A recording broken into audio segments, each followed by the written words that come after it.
यीशु मसीह के नाम में सभी मसीह भाई बहनों का मैं सलोमी आलम स्वागत करती हूँ आज के एपिसोड नंबर 4 में। मैं आशा करती हूँ कि आप सभी खैरियत से हैं, सुरक्षित हैं और आपने डैनियल राज एक आवाज़ के जो फर्स्ट, सेकेंड और थर्ड एपिसोड्स अपलोड हुए हैं फेसबुक और यूट्यूब पर वो आपने देखा है। और ये एपिसोड भी लाइव होना था फेसबुक पर और यूट्यूब पर, लेकिन कुछ टेक्निकल इश्यूज़ के वजह से हम लाइव नहीं आ सके। और आप अभी जो देख रहे हैं वो रिकॉर्डेड वीडियो है जो अपलोड की गई है यूट्यूब एंड फेसबुक पर। पास्टर डैनियल राज, मैं आपका भी स्वागत करती हूँ आज के एपिसोड में। एंड जितने मसीह भाई बहन हमारे साथ अभी जुड़े हैं और देख रहे हैं, मैं रिक्वेस्ट करूँगी कि आप ये वीडियो को आपके व्हाट्सएप ग्रुप्स पर और आपके मसीह भाई बहनों के साथ में शेयर करें और उन तक भी ये वीडियो को पहुँचाइए ताकि उनके भी मन में अगर कोई प्रश्न है, कोई सवाल है तो उनका उत्तर उन्हें मिल सके। ओके, तो हम आगे बढ़ते हैं और मैं आप सभी के बीच में रखना चाहूँगी कि जैसे हमारे साथ में पास्टर डैनियल राज मौजूद है, मैं उनकी मिनिस्ट्री के बारे में आप सभी के बीच में कुछ बातों को रखूँगी। जैसे आप स्लाइड में देख सकते हैं, कौन है डैनियल राज? 32 सालों से सेविकाई करता हुआ एक सेवक खरी शिक्षाओं के साथ। जैसे आप देख सकते हैं कि 32 ईयर्स से 32 सालों से पास्टर डैनियल राज जो है सेविकाई करते आए हैं और उन्होंने बहुत सारी ऐसी बातों पर, टॉपिक्स पर, बुक्स के ऊपर प्रचार किए है और बहुत लोगों के बीच में जाके प्रचार किए है और बहुत लोगों तक जो सुसमाचार है वो पहुंचाने की कोशिश की है। आपको इनका पूरा सेविकाई जो मिनिस्ट्री है आपको फेसबुक के पेज पर और यूट्यूब के चैनल पर मिल जाएगा। अगर आपने अभी तक उन्हें सब्सक्राइब नहीं किया है या फिर आप फॉलो नहीं करते हैं तो मैं रिक्वेस्ट करूँगी कि आप आज ही अभी इसी वक्त आप उनके फेसबुक पेज को और यूट्यूब चैनल को फॉलो करें, लाइक करें और सब्सक्राइब करें और उनके साथ में जुड़े ताकि आपको भी उनके सेविकाई से और जो बातें उन्होंने सिखाई है वे आप प्राप्त करें और आपकी जो आत्मिक उन्नति है उससे बढ़ाए। आगे आपको देखने मिलेगा कि उन्होंने क्या क्या शिक्षाएं दी है और क्या क्या बातों को दिया गया है। जैसे आप देख सकते हैं 80% बाइबल को समझ चुका शिक्षक। जैसे आप जानते हैं कि उनको इतने साल हो गए हैं सेविकाई करते हुए और बहुत सारी चीज़ों को उन्होंने जाना है, बाइबल से प्रचार किया है, तो मैं समझती हूँ कि 80% बोलना कोई गलत नहीं होगा और कि वो समझ चुके और उसकी शिक्षाएं भी देते हैं। डैनियल राज वो है जिसने इन सब पुस्तकों पर शिक्षाएं दे रखी हैं।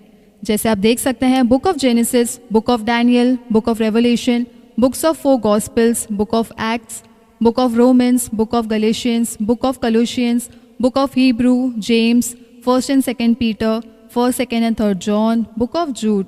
ये सारी पुस्तकों का जो टीचिंग है verse by verse, right, verse by verse और बहुत ही ठहराव के साथ में और बहुत ही खुलासे के साथ में पास्टर डैनियल राज ने इन बुक्स के ऊपर टीचिंग दी है।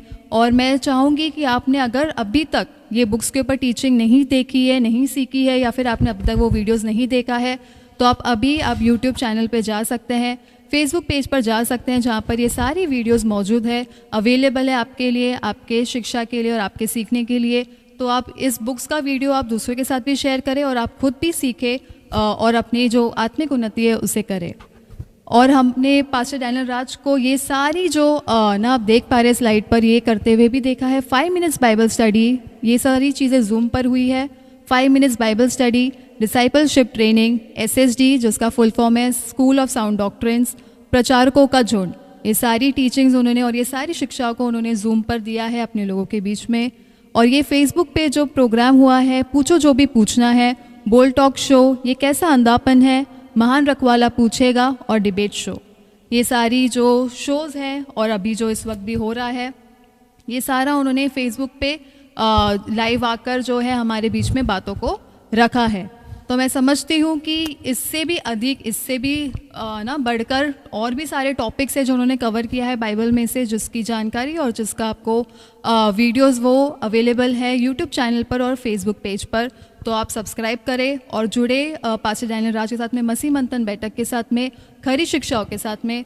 और हमारी जो पास्टर ने टीचिंग्स दी है वो आप सुने और लोगों तक पहुँचाए, आपके व्हाट्सएप ग्रुप्स पर शेयर करें और आपकी आत्मिक उन्नति करें। तो हम आगे बढ़ते हैं आज के एपिसोड के साथ में जो है एपिसोड नंबर 4।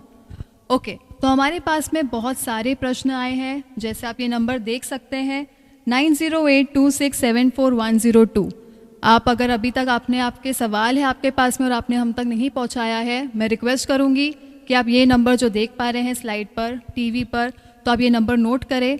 आपको सिर्फ व्हाट्सएप मैसेज या वॉइस नोट भेजना है इसी नंबर पर, आपको कॉल नहीं करना है। आप मैसेज कर सकते हो हमें, और आपका जो सवाल है, प्रश्न है, हम तक पहुंचा सकते हैं और आपको उसका जवाब ये लाइव शो में जो एपिसोड्स हम करेंगे उसमें आपको मिल जाएगा। ओके, तो हम आज के एपिसोड को शुरू करते हैं पास्टर। ओके। हमारे पास में बहुत सवाल है हाँ। और बहुत तरीके के सवाल आए हैं हमारे पास में जिनको हम शुरू करना चाहेंगे। तो सबसे पहला सवाल है वरुण। मैं चाहता हूँ कि जितने भी Okay. क्वेश्चंस हैं वो एक बार आप Okay. सबको बता दें। और एक और चीज़, जितने दर्शक इस वक्त में देख रहे हैं आपके नोटिस में लेकर आऊँ। आप लोग जानते हैं कि कुछ हफ्तों से भी ज़्यादा भारत और पाकिस्तान का जो है समस्या चला है, क्या कहते हैं, वर्ल्ड वॉर या युद्ध की कगार पर हम पहुंच गए थे। बट आज जो है लगभग दोपहर के 3-4 के आसपास या 5 के आसपास में जो एक अच्छी खबर आई है देश के लिए, दोनों भी कंट्री के लिए, दोनों भी नागरिकों के लिए, राष्ट्र के नागरिकों के लिए, भारत और पाकिस्तान के लिए, कि जो है वो युद्ध विराम हो चुका है, यानी कि सीज फायर। तो जिसके चलते मैं समझता हूँ कि भारत के मसीही लोग भी प्रार्थना कर रहे थे और साथ ही साथ पड़ोसी मुल्क जो पाकिस्तान के जो मसीही लोग हैं वो भी, मैं समझता हूँ, प्रार्थना कर रहे होंगे। तो जिसके चलते एक बहुत बड़ी घटना जो है वो होने से रुक गई है। तो मैं समझता हूँ कि इसके लिए भी हमने जो है परमेश्वर का धन्यवाद देना है और भविष्य में ऐसा ना हो। हालांकि वो बात अलग है कि बाइबल कहती है कि देश देश पे ना चढ़ाई करेगा, युद्ध होगा, वो मैं समझता हूँ। बट उसके बावजूद भी मैं समझता हूँ कि परमेश्वर अनुग्रह दे कि जो ये है टल जाए या फिर ये ना हो, लोगों को बुद्धि दे। और ख़ास करके जो अलग तरीके के लोग हैं जिनको हम आतंकवादी कहते हैं या फिर अलग तरीके के बुद्धि के लोग हैं जिनको सिर्फ कत्ल करना होता है या फिर नाश करना होता है, परमेश्वर उनको देश में उनसे देश को बचाए, उनको भी बचाए और हमको भी बचाए। तो ये एक न्यूज़ जो है मैं समझता हूँ कि आज 10 मई पे जब हमने सोचा था कि हम लाइव आएंगे, किसी वजह से हम नहीं आ पाए, शायद आपके नॉलेज में ये भी डाल दें हम। बट मैं समझता हूँ कि जो रिकॉर्डेड वीडियो है ये अब तक अभी पहुँच रहा है, आप उसको अभी पूरा सुनेंगे, पूरा देखेंगे। और जितने भी आपने अभी क्वेश्चंस मेरे सामने रखने पर हैं, एक बार ज़रा पढ़ के बता दें कि वो क्वेश्चंस क्या है, ताकि लोगों की दिलचस्पी बनी रहे और एक एक का हम जवाब दे पाएंगे। जी राइट। जो हमारे पास में प्रश्न पहुंचे हैं और आज के एपिसोड में जो हम देखेंगे और बात करेंगे वो है कि अगर 3 बार डुबाकर बपतिस्मा दिया गया है तो क्या हमें फिर से बपतिस्मा लेना ज़रूरी है सही तरीके से। और ये सवाल है कि जो मर जाते हैं उनका जो डेथ एनिवर्सरीज होता है, 1st, 2nd, 3rd या जो भी डेथ एनिवर्सरी होता है, तो क्या पास्टर और उनके घर वालों को ग्रेवयार्ड में जाकर प्रार्थना करना ज़रूरी है या फिर क्या ये सही है, क्या ऐसा करना चाहिए। और जैसे ट्रांसजेंडर्स होते हैं तो क्या वे चर्च में आ सकते हैं, क्या वे सदस्य बन सकते हैं चर्च के, क्या उनको लेना उचित है या नहीं, ये भी सवाल हमारे पास पहुंचा है। और जैसे लूका 11:13 में जो ना लिखा गया है कि स्वर्ग पिता मांगने वालों को पवित्र आत्मा क्यों न देगा, तो इसके ऊपर भी हम चर्चा करेंगे। इसके ये जो वचन है उसके ऊपर खुलासा हम ना पास्टर डैनियल के ज़रिए हम देखेंगे। और 1 कोरिन्थियों 13:10 जहाँ पे लिखा है कि यहाँ सर्वसिद्ध कौन है और अधूरा कौन है, इसे हम देखेंगे। मैथ्यू 17:20 से 21 में जो लिखा है ये जाति कौन है और उपवास प्रार्थना क्यों निकालेगा, वो हम देखेंगे। यूट्यूब पर सुनने के बाद, सही शिक्षा मिलने के बाद में जो वे चर्च जाते हैं और वहाँ पे अगर गलत शिक्षाएं होती है या फिर ना वो गलत शिक्षा के चर्च में जाते थे पहले, तो क्या उन्हें फिर भी वहीं पे कंटिन्यू करना चाहिए या फिर उन्हें सही शिक्षा के कलीसिया में आ जाना चाहिए, उसके बारे में हम देखेंगे। और फिर ये भी प्रश्न है कि मैथ्यू 16:28 में जो वचन लिखा गया है उसका खुलासा होगा। फिर जब अंजीर के पेड़ को जो श्राप दी गई थी तो वो टाइम पे अंजीर का फल का जो सीज़न है वो नहीं था, फिर भी श्राप दी यीशु ने, तो वो क्यों दी, या फिर वो वचन के बारे में हम सीखेंगे। खतना और बैप्टिज़म के बारे में हम देखेंगे।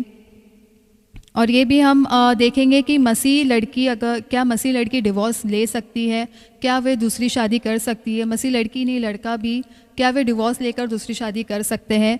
और क्या एक पास्टर जो एक बर्थडे होता है या फिर किसी का बर्थडे होता है या फिर चर्च के लोगों को क्या ऐसे बर्थडे में जाना चाहिए जहाँ पर केक कटिंग या फिर डिनर के बाद में मोस्टली ये नॉर्थ साइड होता है, पंजाब साइड होता है, जहाँ पर ना पीर बाबा या फिर किसी का जागरण होता है उसके बाद में, या फिर वो अन्य जाति भी हो सकते हो। तो क्या ऐसे बर्थडे में शामिल हो सकते हैं हम या फिर नहीं, ऐसा सवाल हमारे पास में आया है।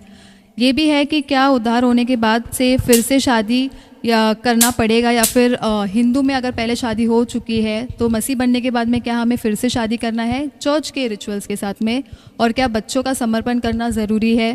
तो ये सवाल भी हमारे पास। और मैथ्यू 6:9 जो आप फादर सिखाया गया था बाइबल में यीशु के टाइम पे, तो क्या हमें आज की सदी के लोगों को या फिर चर्च के लोगों को क्या वो फॉलो करना है, वे हम देखेंगे। और क्या एक पास्टर सेवक को शादी करना या शादीशुदा होना ज़रूरी है या शादी करना ज़रूरी है, और शादीशुदा पास्टर अगर हो तो उसका प्रायोरिटी क्या होना चाहिए, पहला स्थान किसको देना चाहिए, परमेश्वर को या फिर सेविका को, ये हम देखेंगे। रेवल्यूशन 12 में जो स्त्री मेंशन की गई है, जो स्त्री के बारे में लिखा गया है, वो स्त्री कौन है, इसके बारे में आज हम देखेंगे। फिर अब्राहम के बारे में हम सीखेंगे, और उसके बाद में जो आप सभी जानते हैं कि एक ना यीशु के ऊपर जो बनाया गया मूवी है द चोजन, तो ये कहाँ तक ना सही है या फिर जैसे थिएटर्स में रिलीज़ हुआ है, तो ये प्रश्न पर हम आएंगे। तो आपके लिए मैं अभी से बता दूं, द चोजन जो मूवी आया था यीशु के ऊपर, उसके ऊपर एक सवाल हमारे तक पहुंचा है, उसके ऊपर भी हम बात करेंगे। ओके, तो ये सारे प्रश्न हैं, ये सारी बातें हैं जो आज के एपिसोड में आपको देखने मिलेगी। तो अगर ये आपने प्रश्न किया है और आपको लगता है कि आपको ये वीडियो शेयर करना है, आपके जो मसीह भाई बहन हैं उनके साथ में ये वीडियो को शेयर करें ताकि ये सब जानकारी उन तक भी पहुंच सके। ओके, मैं चाहता हूं कि आप ये भी बता दो कि ये जितने भी क्वेश्चंस आपने पढ़े हैं वो सारे के सारे इस नंबर पर आए हैं। करेक्ट। जितने प्रश्न हमारे पास पहुंचे हैं और जो हमने नोट किया है आज के एपिसोड के लिए, वो सारे इसी नंबर पर व्हाट्सएप की गई है, और वहीं से हमने जो क्वेश्चंस को लिया है आज के एपिसोड के लिए। और मैं समझता हूं कि और भी कई क्वेश्चंस हैं, आपने खाली जितना आप ले पाई हैं आज के एपिसोड के हिसाब से, तो माफ़ी चाहते हैं कि अगर आपका क्वेश्चन अभी इसमें नहीं आया तो अगले एपिसोड में वो आ जाएगा। हमारे पास में यस बहुत सारी मैसेजेस आई हैं, और जिस दिन एपिसोड होता है तो उसी दिन बहुत ज़्यादा आता है। तो मैं ना रिक्वेस्ट करूँगी कि आप मतलब एक दिन उसी दिन पे ना भेजें, लेकिन आप है ना रोज़ जो हमारे पास में दिन है नेक्स्ट एपिसोड तक आप भेज सकते हो। और हमारे पास में बहुत मैसेजेस है, जितना हम ले सके आज के एपिसोड के लिए और आज के एपिसोड में कवर करने के लिए उतना हमने लिया है। अगर आपको आपका जवाब का उत्तर ये एपिसोड में नहीं मिलेगा तो वो बेशक आपको नेक्स्ट एपिसोड में मिल जाएगा। तो आप हमारे साथ बने रहें जी। ओके, सो पास्टर पहला प्रश्न ये है बरून हजीरे का। वो कहना चाहते हैं कि अगर किसी जो सैल्वेशन होने के बाद में उद्धार पाया हुआ जो मसीह चर्च में आता है, अगर उसने पहले 3 बार डुबाकर बपतिस्मा लिया हुआ है पिता पुत्र पवित्र आत्मा के नाम पर, और उसके बाद में जब सही शिक्षा मिली कि हमें 3 बार नहीं डुबाना है, 1 ही बार डुबाना है, तो क्या उन्हें फिर से बपतिस्मा लेने की ज़रूरत है? ओके, जो भी आपने अभी नाम लिया है बरून जी, अगर आप इस वक्त में देख रहे हैं तो आपका पहली बात तो स्वागत है। एपिसोड नंबर 4 में डैनियल राज एक आवाज़ में मैं परमेश्वर की जो अगुवाई या जो सेवा मुझे मिली है और जिस वचन को मैं पढ़ता हूँ उसके वसीले से बिल्कुल सटीक जवाब देने की पवित्र आत्मा की अगुवाई में मैं कोशिश करूँगा आपके बीच में, ठीक है ना। आपका क्वेश्चन है कि जब आपका बपतिस्मा 3 बार डूबकर हुआ है तो क्या फिर से सही बपतिस्मा मुझे लेना चाहिए, यही क्वेश्चन है, राइट। आपके खुद के प्रश्न में आपका एक उत्तर आया है, सही बपतिस्मा। तो इसका मतलब ये हुआ कि आपका 3 बार डूबने का जो बपतिस्मा है वो गलत है। तो सही बपतिस्मा आपको लेना ही पड़ेगा। दूसरी बात, जब कोई चीज जब तक ठीक नहीं हुई है या ठीक से आई नहीं है, आपने पीछे जो भी किया है वो गलत ही होगा। परमेश्वर के वचन के आधार पर जो प्रतीक है, रोमियो की किताब 6वां अध्याय वचन 3, अगर आप लोगों ने कभी पढ़ा होगा, और जो भाई का नाम है बरून जी, अगर आपने भी पढ़ा होगा तो आपको पता है कि रोमियो की किताब उसका 6वां अध्याय वचन 3 में जब हम बपतिस्मा की बात करते हैं और मैं चाहता हूं कि ये एक्टिविटीज या गतिविधि जो भी करते हैं कि 3 बार डुबाते हैं, मैं उन सबको कहना चाहता हूं प्लीज बंद करिए, क्योंकि बपतिस्मा 3 बार नहीं डुबाते हैं, बपतिस्मा 1 बार डुबाया जाता है। उसका वजह क्या है आपके बीच में रखते हैं। The book of Romans chapter 6 and verse 3 लिखा है कि क्या तुम नहीं जानते कि हम सब जिन्होंने मसीह यीशु का बपतिस्मा लिया है उसकी मृत्यु का बपतिस्मा लिया है। तो यहां पे 2 बपतिस्मा का बात हो रहा है। एक बपतिस्मा है यीशु का, बहुत ध्यान से सुनिएगा, खास करके वन गॉड वाले, और जो एक नाम का बपतिस्मा देते हैं। मैं इसमें इसको भी जोड़ देता हूं कि बपतिस्मा जो है वो एक नाम का बपतिस्मा स्वीकार नहीं किया जाएगा। नथानियल देखते रहो बेटा, एक नाम का बपतिस्मा देख लीजिए या थोड़ा नजर रखिएगा, ठीक है ना दोस्तों। जहां पे हम शूट कर रहे हैं, जहां पे हमारी सोसाइटी है, आसपास में गार्डन बहुत हैं, पेड़ पौधे बहुत हैं, तो जो विंडोज हैं वहां से कुछ मच्छर आ जाते हैं। तो आप लोग ये नहीं सोचना कि हम क्या कर रहे हैं यहाँ पे, ठीक है ना, तो वो भी क्लियर कर दे रहा हूं। तो जो भी एक नाम का बपतिस्मा देते हैं वो टोटल गलत है। मेरा ओपन चैलेंज है और 1 लाख का इनाम दे रहा हूं मैं आपको। मुझे कोई माफ करना, प्रेरितों की किताब उसका 2 अध्याय वचन 48 यानी कि 38, एक्स चैप्टर 2 वर्स 38, मुझे कोई भी एक नाम का बपतिस्मा वाले लोग मुझे निकाल के बता दें कि 3000 लोगों ने यीशु के नाम का बपतिस्मा लेकर डूबा है, ऐसा लिखित होना चाहिए। मुझे ये नहीं बताना कि 3000 लोगों ने पूछा पतरस से कि हम क्या करें, तो पतरस ने कहा कि यीशु के नाम से बपतिस्मा लो। मैं वो नहीं सुनना चाहता। क्यों? क्योंकि आप 38 पढ़वा रहे हो, लेकिन आपने 38 के बाद 39, 40, 41 तक नहीं पढ़ा है। तो कुछ भी उठाकर नहीं जोड़ना है और वचन के बाहर कुछ भी मैनिपुलेट करके आपको नहीं बोलना है। एक नाम का बपतिस्मा आपकी बाइबल सपोर्ट नहीं करती है। ओके, तो पिता पुत्र पवित्र आत्मा का ही बपतिस्मा है। और अगर ज्यादा बहस करना है, किसी को इसके ऊपर डिबेट करना है, तो इस ऑफिस में आइए जहां पे हम मसीह मंथन बैठक के जो है अभी शूटिंग कर रहे हैं, अभी आपके लिए हम यहां से ब्रॉडकास्ट कर रहे हैं। यहां पे आइए, बैठ के बात करिए, दूध का दूध पानी का पानी करिए। खास करके मुंबई के अंदर भी कुछ लोग हैं, बस मैं अभी तक नाम नहीं ले रहा हूं क्योंकि मैं जानता हूं कौन कौन लोग हैं वो लोग। You understand? तो वापस आते हैं, इनका नाम क्या बताया आपने? वरुण जी, अगर आप सुन रहे हैं, क्या तुम नहीं जानते कि हम सब जिन्होंने मसीह यीशु का बपतिस्मा, मसीह यीशु का बपतिस्मा का मतलब है मूसा का बपतिस्मा नहीं है, यूहन्ना बपतिस्मा देने वाले का बपतिस्मा नहीं है, या किसी और टीचिंग का बपतिस्मा नहीं है। यह बपतिस्मा यीशु मसीह का यानी कि पानी का बपतिस्मा। और उसके साथ कहा है तो क्या तुमने उसकी मृत्यु का बपतिस्मा नहीं लिया? ये आएगा बात यहाँ पे।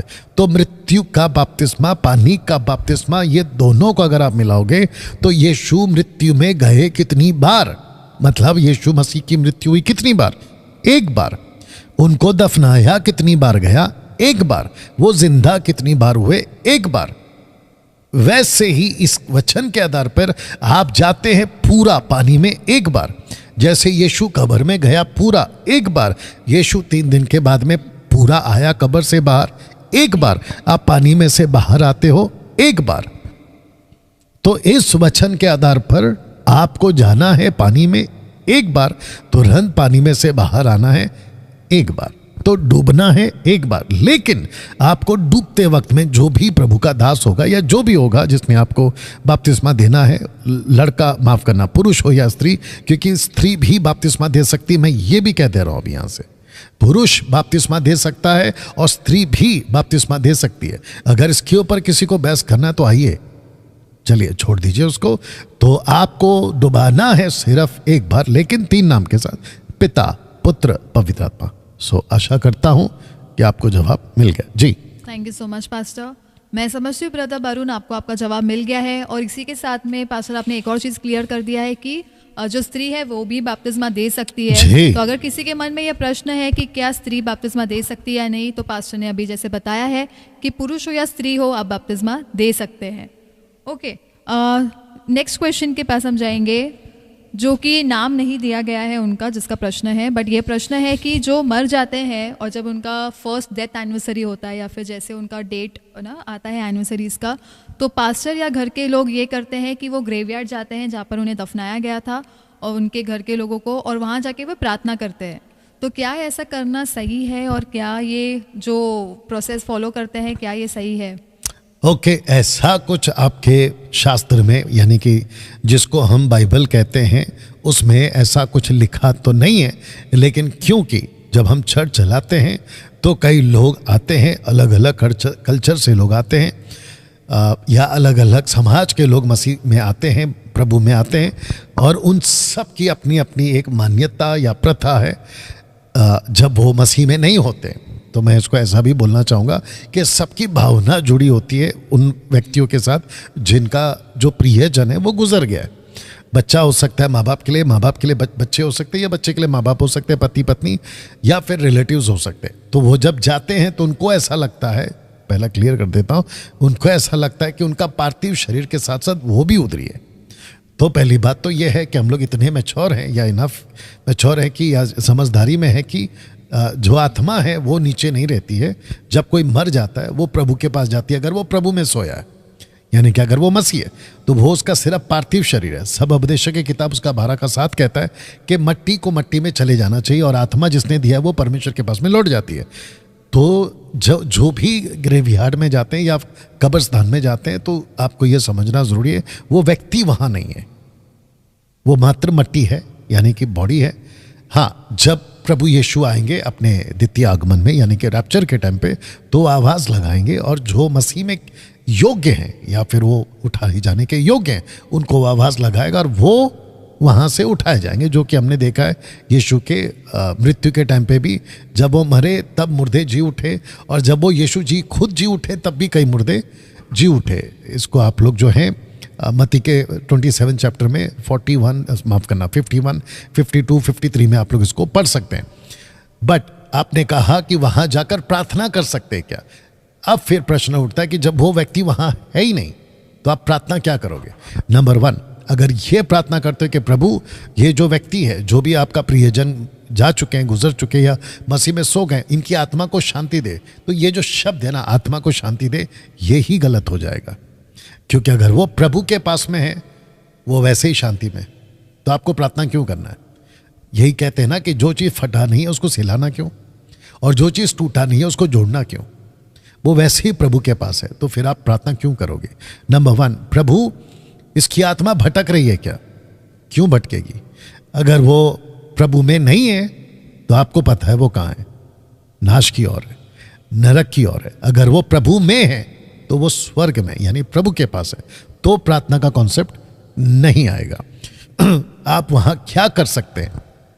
अगर आपको लगता है कि रिस्पेक्ट के रूप में, जैसे अभी कोई जीवित व्यक्ति होते हैं, आप उसको बुके देते हैं, आप उसको फूल देते हैं, आप उसको सम्मान के तौर पे करते हैं, तो एक सम्मान के रूप में जो ग्रेवयार्ड होता है उसके चारों तरफ आप प्लांट्स लगा सकते हैं। आपका खुद का ग्रेवयार्ड है तो चारों तरफ आप प्लांट लगा सकते हैं, जस्ट एक मेमोरी के लिए। अगर आप के बच्चे कल को भविष्य में आएंगे 20 साल बाद, 30 साल बाद, के पिताजी कहाँ गुजरे थे या उनका दफन विधि कहाँ हुआ है, तो एक मेमोरी के तौर पे आप उसको रख सकते हैं। लेकिन माथा टेकना या माथा झुकाना या वहाँ पे मट्टी को चूमना या फिर किसी प्रकार का कोई गतिविधि जो मूर्ति पूजा के कैटेगरी में आता है, वो चीज़ नहीं होना चाहिए, क्योंकि वो स्वीकार योग्य नहीं है। ओके, तो ये मेरा जवाब है। आशा करता हूँ कि आप समझ रहे हैं।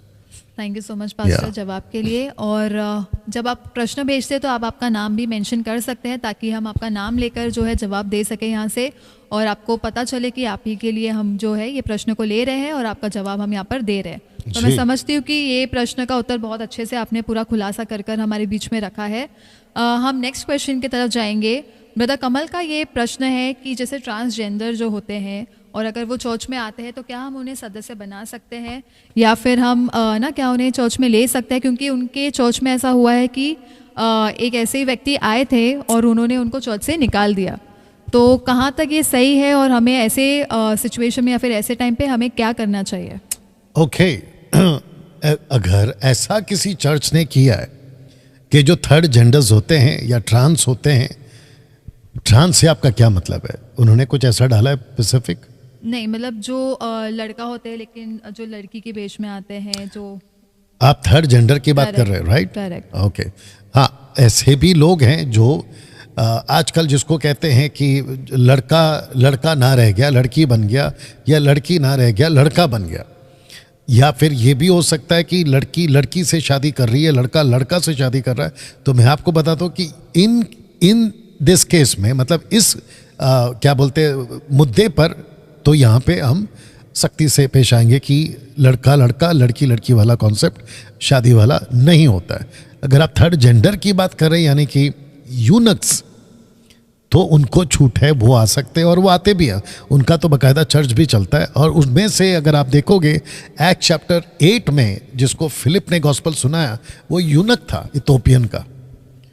ओके, खजांची का जो है इथोपियन से जो आया था वो खजांची था। ओके, कंदाके की रानी का खजांची था वो, तो वो यूनक था यानी कि थर्ड जेंडर था वो। ओके, तो अगर कोई चर्च उनको निकाल दे रहा है तो वो गलत हो जाएगा। लेकिन अगर आप लेस्बियन या गे की बात कर रहे हैं तो यहाँ पे बाइबल उसको इजाज़त नहीं देती है, क्योंकि वो गलत हो जाएगा या वो व्यभिचार के कैटेगरी में आएगा। तो मैं वहाँ पे तो उसको मना करूँगा कि भाई, या उनको उत्साहित मत करो कि यस आप दोनों मिलकर आ सकते हो, मतलब लड़का लड़का आ सकता है, लड़की लड़की आ सकता है, तुम विवाह कर सकते हो।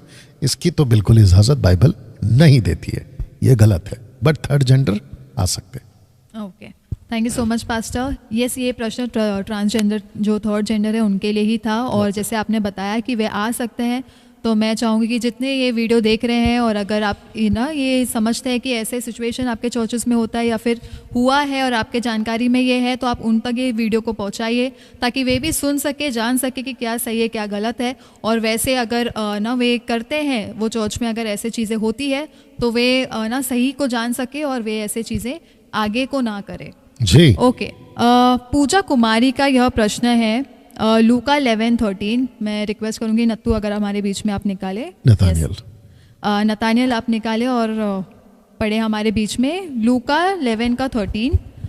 वे जो पूजा कुमारी सिस्टर है वे ये समझना चाहती है कि ये कॉन्सेप्ट क्या है। तो हम पहले आपके बीच में वचन को पढ़ाएंगे, जो नतानियल हमारे बीच में वो पढ़े। यस, एक सेकंड 11:13।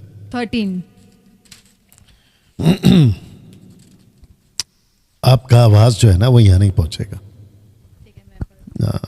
नहीं पहुंचेगा। लूक 11:13 लिखा है कि जब तुम बुरे होकर अपने बच्चों को अच्छी वस्तुएं देना जानते हो तो स्वर्गीय पिता अपने मांगने वालों को पवित्र आत्मा क्यों ना देगा। करेक्ट। तो पूजा कुमारी ये जानना चाहती है कि जो स्वर्गीय पिता है मांगने वाले को पवित्र आत्मा क्यों ना देगा। तो ये कॉन्सेप्ट क्या है और इस वचन से हम क्या सीख सकते हैं। ओके, तो पूजा कुमारी जी का ये क्वेश्चन है ना, बहुत ध्यान से सुनिएगा और हम इसको अलग से, ऑफ कोर्स हम बहुत सारे क्वेश्चंस को अलग से एडिट करके डालते हैं, तो मैं इसको वापस से पढ़ दे रहा हूँ आपके लिए। लिखा है कि जब तुम बुरे होकर अपने बच्चों को अच्छी वस्तुएं देना जानते हो तो स्वर्गीय पिता अपने मांगने वालों को पवित्र आत्मा क्यों ना देगा। नाउ अगर आप टोटल 11th चैप्टर को एक से पढ़ोगे तो कॉन्सेप्ट है प्रार्थना का, क्योंकि चेलों ने आकर यीशु को कहा कि यूहन्ना बपतिस्मा देने वाला अपने चेलों को प्रार्थना सिखाता है, आप हमें क्यों नहीं सिखाते। तब जाकर यीशु ने सिखाया। और आपका शायद एक और क्वेश्चन है कि हमारे पिता तू जो स्वर्ग में है, फादर जो, या तो ये वाला भी इसी के कॉन्सेप्ट में आएगा। अगर मैं गलत नहीं हूं तो वो वचन 2 में है, चैप्टर 11:2 में है। तो पूछा उन्होंने, तो जीसस ने ये प्रार्थना, तो आप अगर उसको भी बाद में कनेक्ट करना चाहे इसी के पीछे तो कर दीजिएगा। तो प्रार्थना करते करते ये जीसस ने यहाँ पर ला दी है, क्योंकि जो कोई मांगता है 10 में लिखा है मिलता है, जो ढूंढता है वो पाता है, जो खटखट। इसी को मैथ्यू 7:7 में आप पढ़ भी सकते हैं, जो मैथ्यू वाला एंगल है। देखिए, अब जब मैथ्यू की किताब पढ़ते हैं तो आप दूसरे यीशु को नहीं पढ़ते हैं, मरकुस की किताब पढ़ते हैं तो आप तीसरे यीशु को नहीं पढ़ते हैं। यीशु एक ही है।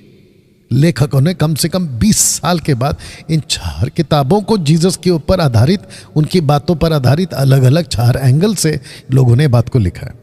ओके, तो आते हैं आपके टॉपिक के ऊपर कि पवित्र आत्मा मांगोगे तो क्यों नहीं मिलेगा। सबसे पहले आपको पास्ट भूमि, बैकग्राउंड आपको समझना बहुत ज़रूरी है, और वो यह है कि पवित्र आत्मा की बात इजरायलियों के लिए है। अभी पेंटिकॉस्टल वाले, कैरिस्मेटिक वालों का माथा खराब होगा, लेट इट बी।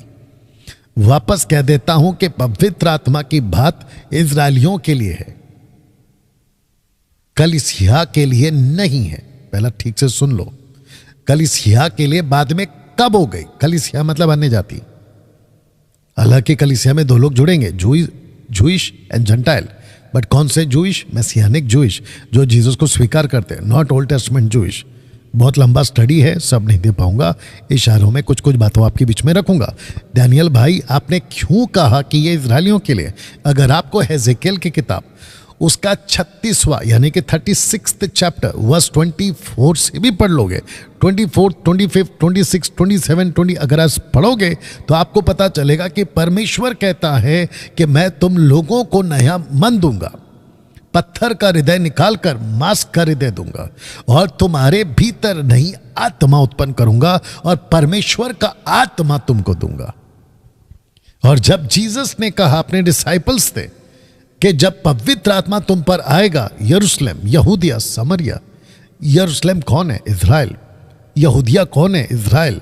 समरटिन्स कौन है? इज़राइल। लेकिन कब हुआ? नॉर्दर्न किंगडम में, जब इज़राइल 2 टुकड़ों में बट गया, एक है सदर्न और एक है नॉर्दर्न।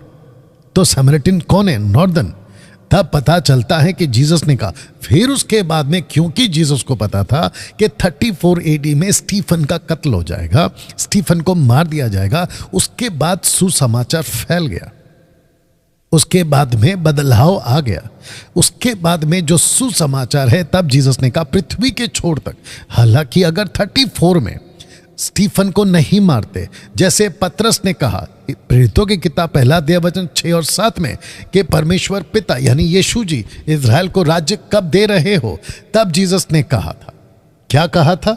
जीसस ने कहा था कि इसको जानना तुम्हारा काम नहीं है, जिसको पिता ने अपने अधिकार में रखा है। इसका मतलब है कि वो चाह रहे थे कि इजरायलियों को राष्ट्र मिल जाए। अगर एक लाइन इसमें और जोड़ूं तो वो ये लाइन होगी कि डैनियल का 70 सप्ताह, आखिरी सप्ताह की बात, यानी कि 27 AD में जीसस का बपतिस्मा हुआ, 31 AD में यीशु क्रूस पर मरा, 34 AD में जब जाकर होता है 70 वीक्स कंप्लीट, 34 में इज़राइल का राज्य फिर जाना चाहिए था या उसको दे देना था। और अगर उस दिन स्टीफन की मौत नहीं होती तो उस दिन स्वीकार कर लिया जाता इज़राइलियों के द्वारा, तो दुनिया भी खत्म हो जाती। बट क्योंकि नहीं किया, इसलिए परमेश्वर ने उसको सस्टेन कर दिया। अब प्रश्न उठता है कि फिर पवित्र आत्मा की बात आज इसको हम कैसे लें? तो क्या पवित्र आत्मा को अभी भी मांग सकते हैं जस्ट बिकॉज ऑफ 11:13 के हिसाब से? नहीं मांग सकते, क्योंकि 11:13 कंप्लीट हो चुका है। लूक 11:13 कंप्लीट हो चुका है in the books of Acts chapter 2 verse 4 में, क्योंकि जो प्रतिज्ञा पिता ने की है वो दे चुका है। क्योंकि यहां लिखा है, तो जब तुम बुरे होकर अपने बच्चों का अच्छे वस्ते जानते हो तो तुम्हारा स्वर्गीय पिता, यहां पिता की बात हो रही है। और जीसस ने क्या कहा था? लूक चैप्टर 24 वर्स 47 में उसने कहा कि ठहरे रहो, मेरा पिता का जो प्रतिज्ञा है वो मैं तुम पर उतारूंगा। तो ये पिता की प्रतिज्ञा है। तो सिस्टर का जो भी नाम है, पूजा कुमारी जी, अगर आप इस वक्त में सुन रही हैं और उनके वजह से जितने लोगों तक ये एडिट वीडियो जा रहा है, उन सबको बताता चलूं कि आपको पवित्र आत्मा इस वचन के आधार पर, क्योंकि आपने कहा है प्रभु यीशु जी हमको पवित्र आत्मा दे दो, ये गलत हो जाएगा। ये तो वैसा हो गया कि यीशु मसीह के बारे में आइज़ाया ने कहा था कि कुंवारी गर्भवती होगी, तो फिर से कुंवारी गर्भवती होगी क्या? जो ऑलरेडी हो चुकी है, नहीं होगी। यीशु मसीह जन्म ले चुके, क्या फिर से लेंगे? नहीं लेंगे। यीशु क्रूस पे मर चुके, क्या फिर से मरेंगे? नहीं मरेंगे। अब आपको समझना जरूरी है कि कुछ बातों को कहा गया था वो कंप्लीट हो चुका है, उसको मांगिएगा मत, लेकिन विश्वास करिएगा कि वो आपको मिल चुका है। तो पेंतिकोस्त के दिन पवित्र आत्मा आ चुका था, आपको ये उसी की बात हो रही। तो पवित्र आत्मा दिया गया था अकॉर्डिंग टू, देख लीजिए बेटा, ये देखो एजेकिएल की किताब के हिसाब से पवित्र आत्मा इस्राएलियों को दे दिया गया था on the day of Pentecost, upper room में। याद रखिए, पवित्र आत्मा ना भारत में उतरा, पवित्र आत्मा ना यूरोप में उतरा, पवित्र आत्मा ना अफ्रीका में उतरा, पवित्र आत्मा ना अमेरिका, हालांकि अमेरिका तभी नहीं था, फिर भी बता दे रहा हूं, पवित्र आत्मा सिर्फ और सिर्फ उतरा इस्राएलियों में।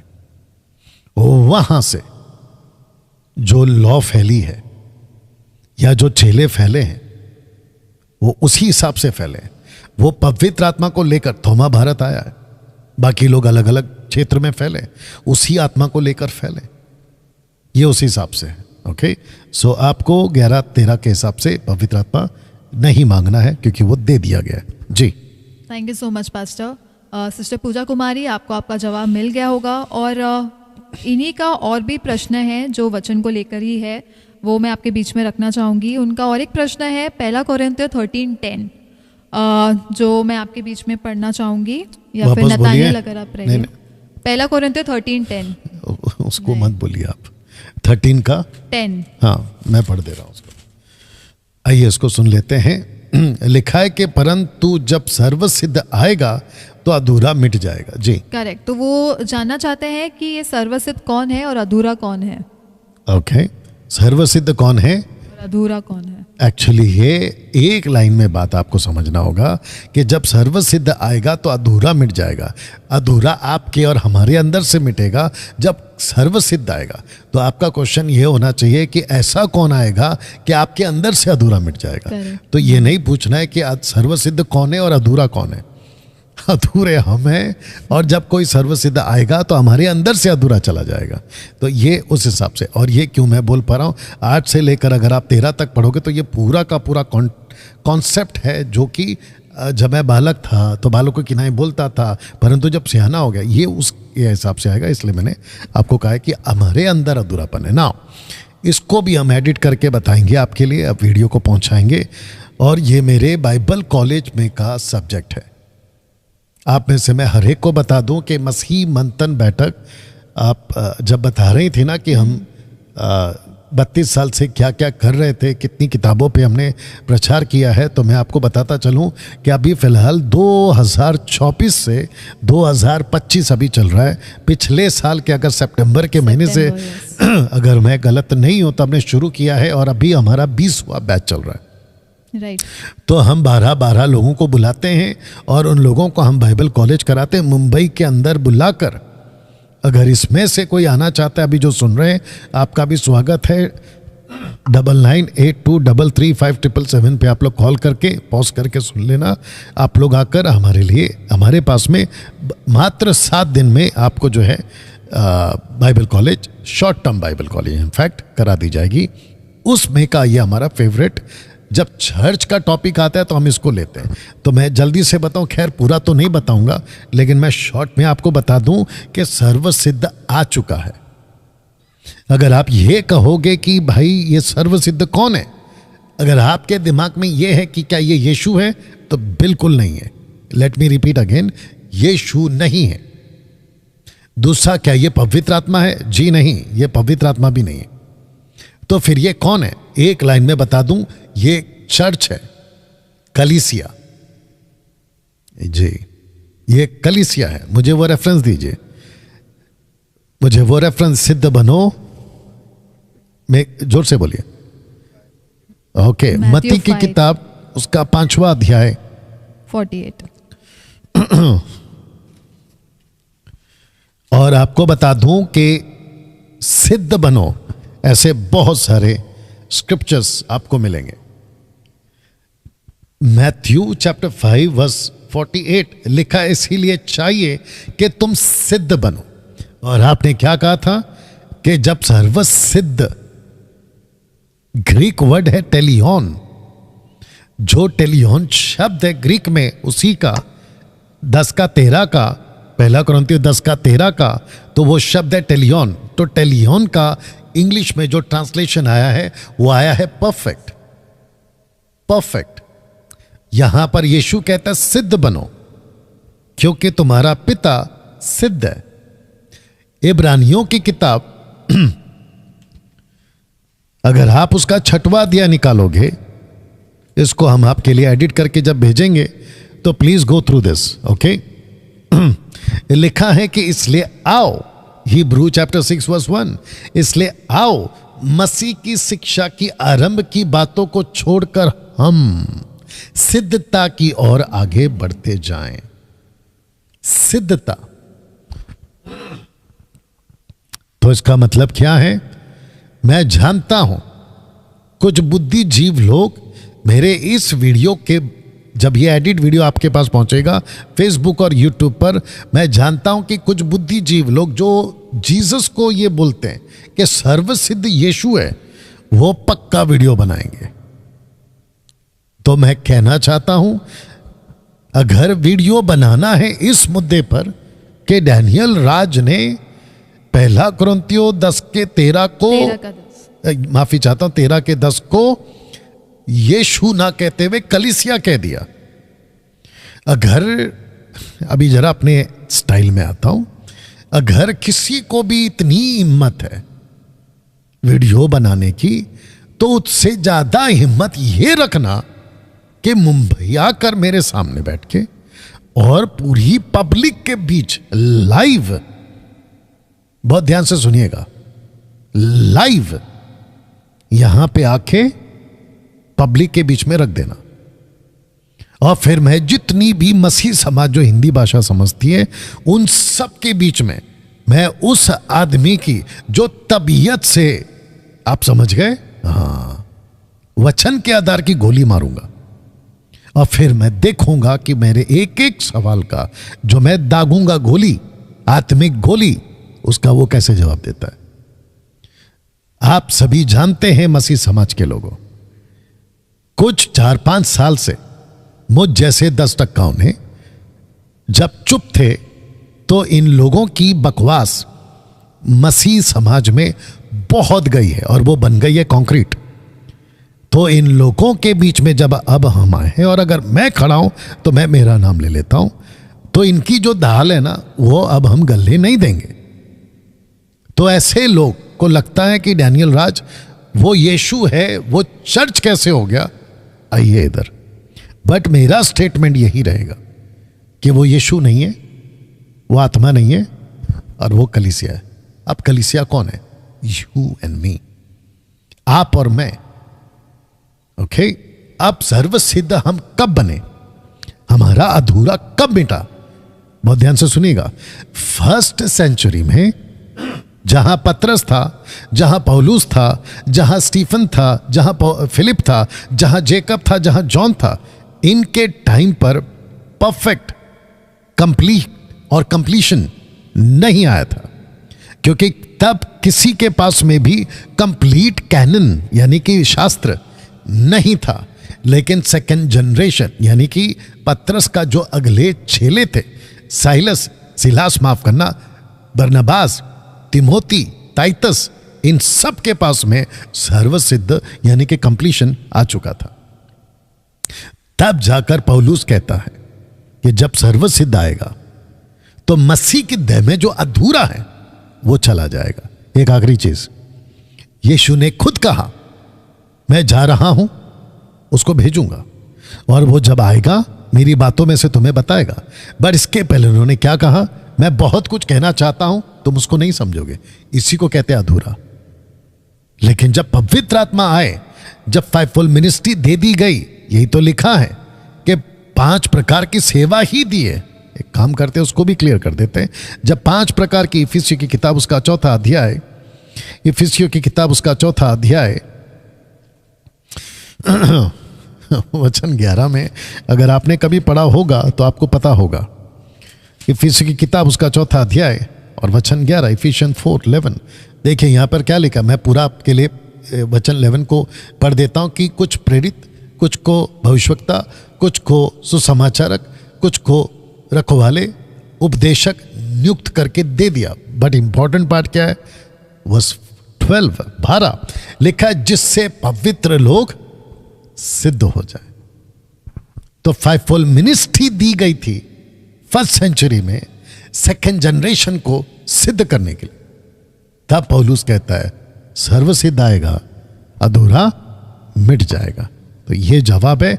फिर से कहता अगर किसी को भी इसके ऊपर डिबेट करना है, यहां पे आओ पूरे पब्लिक के सामने, लाइव फेसबुक और यूट्यूब पर आपके बीच में दूध का दूध पानी का पानी करेंगे। जी thank you so much pastor. मैं समझती हूँ आपको आपका जवाब मिल गया होगा बहुत अच्छे से और बहुत खुलासे के साथ में और बहुत अच्छी रीति से जो रेफरेंसेस यूज़ करके उन्होंने जवाब दिया है। मैं समझती हूँ कि हम सभी को बहुत कुछ आज सीखने मिला है और इस वीडियो के ज़रिए आपने जो सीखा है मैं रिक्वेस्ट करूँगी कि आप लोगों तक पहुँचाए और उन्हें भी जो ये वचन है, बहुत छोटा सा वचन है लेकिन उसके पीछे देखिए आप कितनी बातें सारी रखी है और कितना कुछ हमारे लिए रखा है सीखने के लिए। तो मैं रिक्वेस्ट करूँगी कि आप इस वीडियो को और लोगों तक शेयर करें, आपके मसीह भाई बहनों के साथ में व्हाट्सएप ग्रुप पर शेयर करें और उन्हें भी ये वचन का जो खुलासा है वो पहुँचाए। सिस्टर पूजा कुमारी का लास्ट प्रश्न ये है जो मैथ्यू 17 का 20 और 21 में जो लिखा है, अगर आप वो पढ़ दें हमारे लिए। मैथ्यू 17 हाँ 20 और 21 20-21।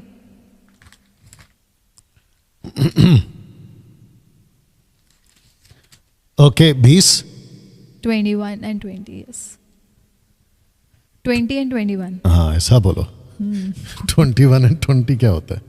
ओके 17 का 20 और 21 राइट। यस उसने उनसे कहा अपने विश्वास की घटी के कारण, क्योंकि मैं तुमसे सच कहता हूं कि यदि तुम्हारा विश्वास राई के दाने के बराबर भी हो तो इस पहाड़ से कह सकोगे यहाँ से सरक कर वहाँ चला जा तो वह चला जाएगा और कोई बात तुम्हारे लिए असंभव ना होगी। वचन 21 पर यह जाति बिना प्रार्थना और उपवास के ना निकलेगी। जी बोलिए। वे जानना चाहते हैं कि ये जाति कौन है और उपवास प्रार्थना के बिना क्यों ना निकलेगा, जैसा लिखा है। तो वो जानना चाहते हैं ये दो चीजें क्या है। ओके नाउ मैं चाहता हूँ वापस बोलिए। जाति कौन है, जाति कौन है और उपवास प्रार्थना का जो विषय लिखा है वो क्या है। ओके नाउ आप सभी जानते हैं कुलुस्सियों की किताब उसका 3 का 17 में क्या लिखा है। मैं बता देता हूँ, मत पढ़िए। वहां लिखा है जो भी करो यीशु के नाम से करो। आपको दुष्ट आत्मा निकालनी है, यीशु के नाम से निकलेगी।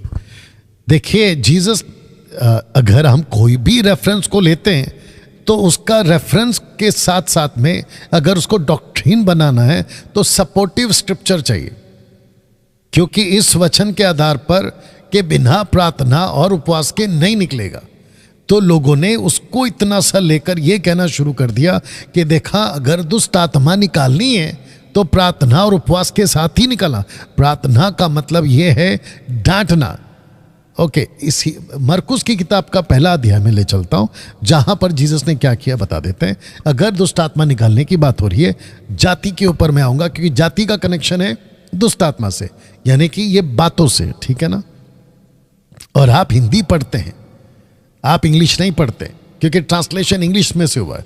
फिर इंग्लिश को पढ़ते वक्त में ये देखना है कि ट्रांसलेशन कहां से आया, तो ये ग्रीक में आएगा। तो मैं चाहूंगा ग्रीक को भी निकाल के रखिएगा आपके बाइबल में। मरकुस की किताब उसका पहला अध्याय, आप इसको निकाल लीजिएगा, ठीक है। 17 का मैथ्यू 17 का 21 21 ले लेना बस। मरकुस की किताब उसका पहला अध्याय, मेरे साथ बने रहिए। और ये जो सिस्टर हैं उनको भी बोलेंगे कि आप भी निकाल लीजिए।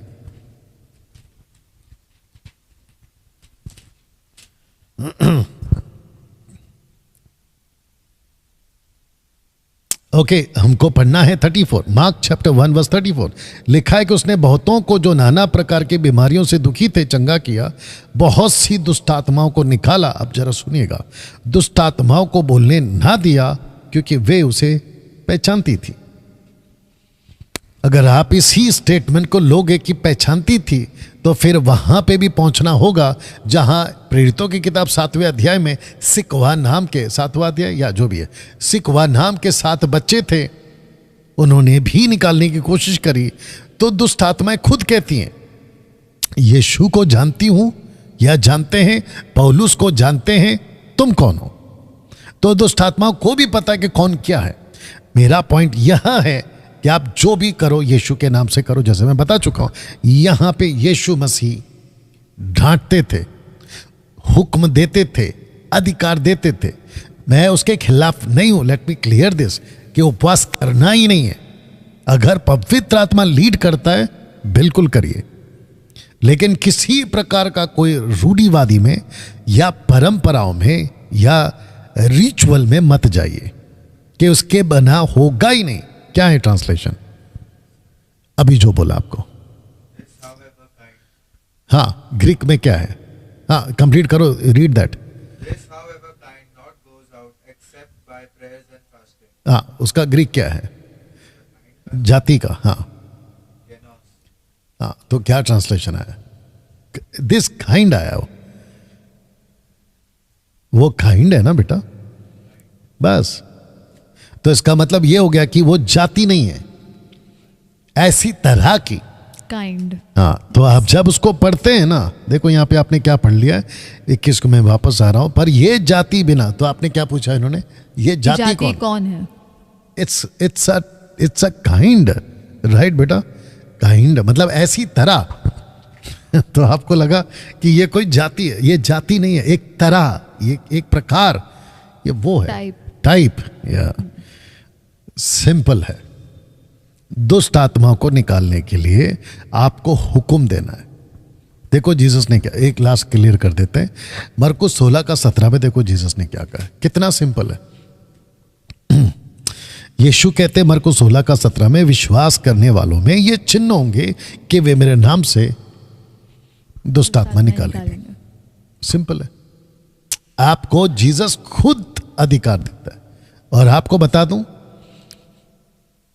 दुष्टात्मा निकालने के लिए बड़ा पास्टर बनने की भी जरूरत नहीं है।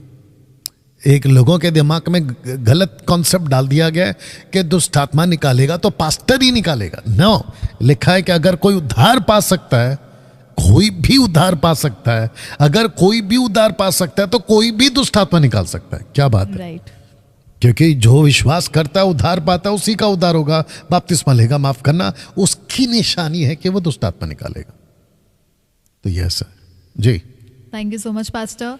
मैं समझती हूँ सिस्टर पूजा कुमारी, आपके जो 3 वचनों को लेकर जो आपका कॉन्सेप्ट है वो क्लियर हो गया है, और ये वीडियो जो है और भी लोगों तक पहुँचेगी, और ये यूट्यूब चैनल पर और फेसबुक के पेज पर अपलोड की गई है।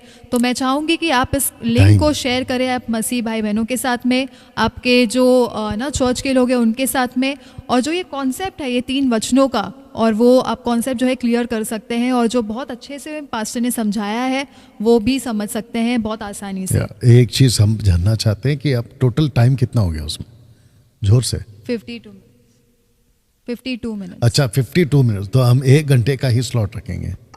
ठीक है, हम 2-3 प्रश्न और देख लेते हैं। मैं चाहता हूँ कि वो जो मूवी का आपने बात किया था ना, वो एक ले लो, क्योंकि अभी अगर वो लेटेस्ट में चल रहा है तो उसको क्लियर कर देते हैं। ओके।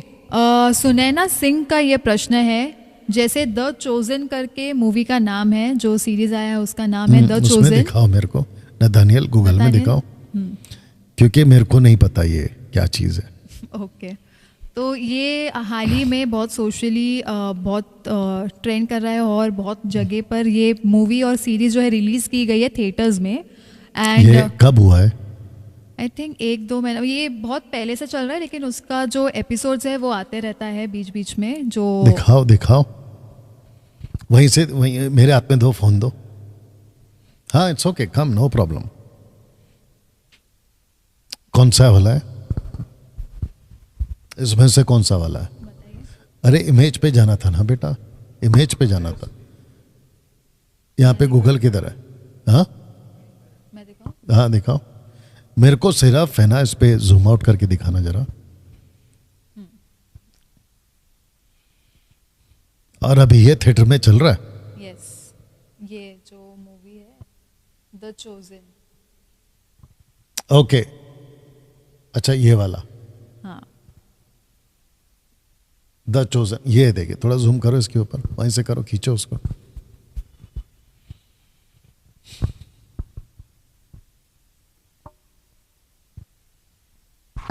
अच्छा, लाइट आ रहा है अभी। मैं दिखा दूं?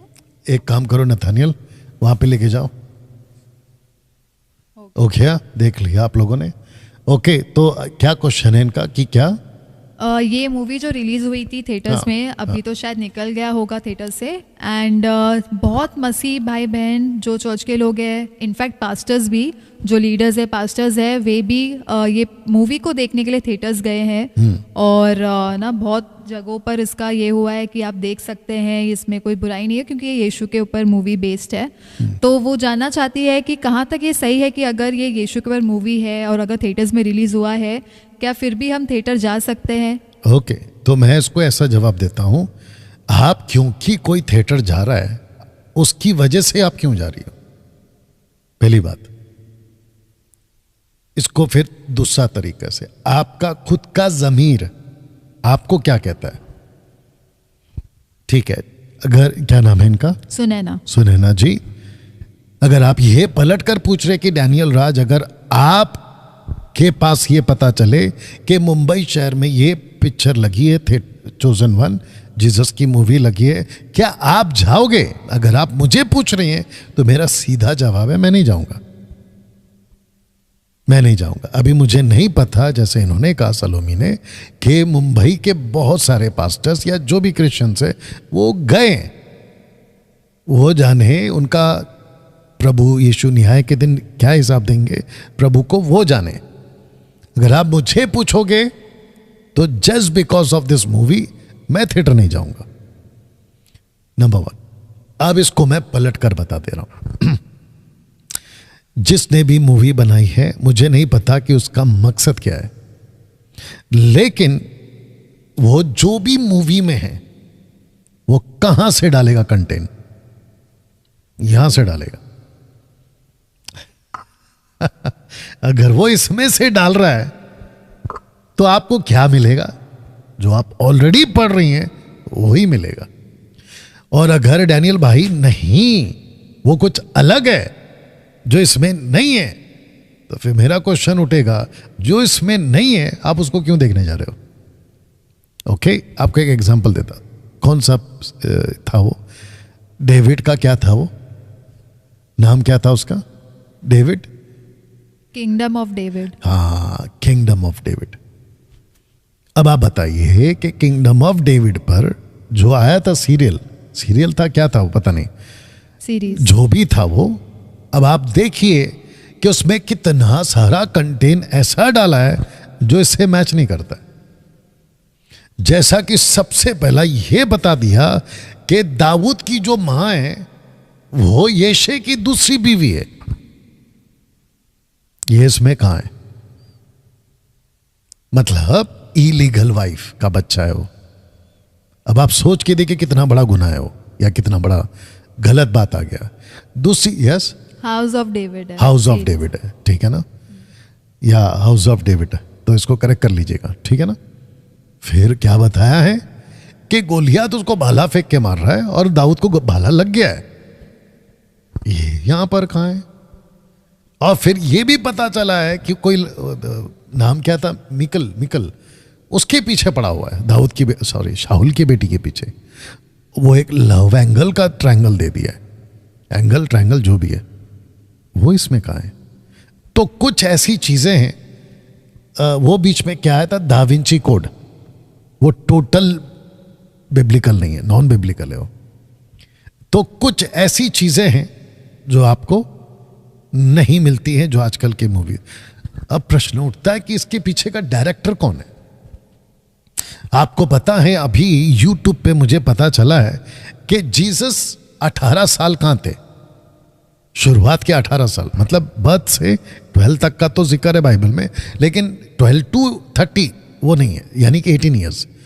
तो कुछ लोग हैं जिन्होंने बकायदा एक ये वीडियो बनाई है या डॉक्यूमेंट्री बनाई है कि जीसस जो वो तिब्बत गए थे, तिब्बत भारत आए थे, और वो उस वक्त के जो भी पंडित टाइप के लोग थे, मॉन्क टाइप के थे, उनके पास में जाके नॉलेज हासिल करके फिर इजराइल गए। अरे पागलों, पहला यह पता लगाओ कि जीसस है कौन। वो दुनिया भर के लोगों को ज्ञान बांटता है और वो भारत या फिर कहीं तिब्बत जाएगा ज्ञान हासिल करने के लिए। मतलब क्या है यार ये?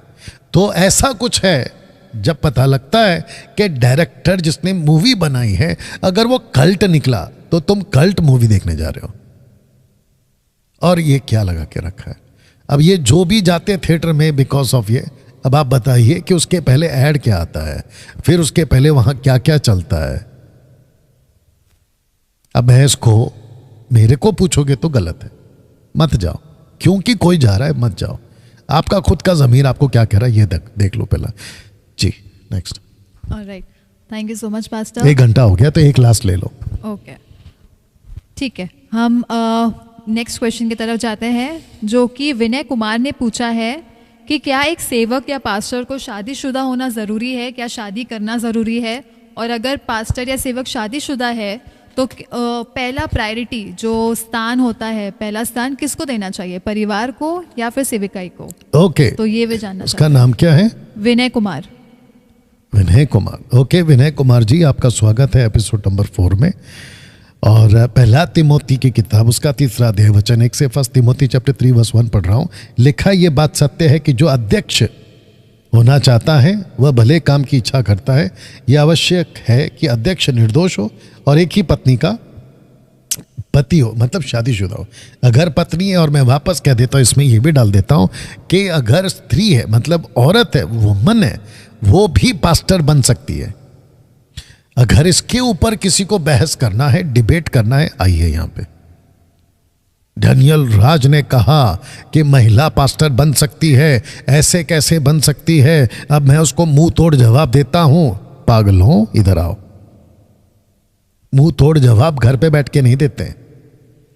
आपको शायद पता होगा, आप लोग भी देखते होंगे, बहुत सारे लोग आजकल कोई भी चिरकुट आता है, वीडियो बनाता है कि मैंने डैनियल राज को मुंह तोड़ जवाब दिया है।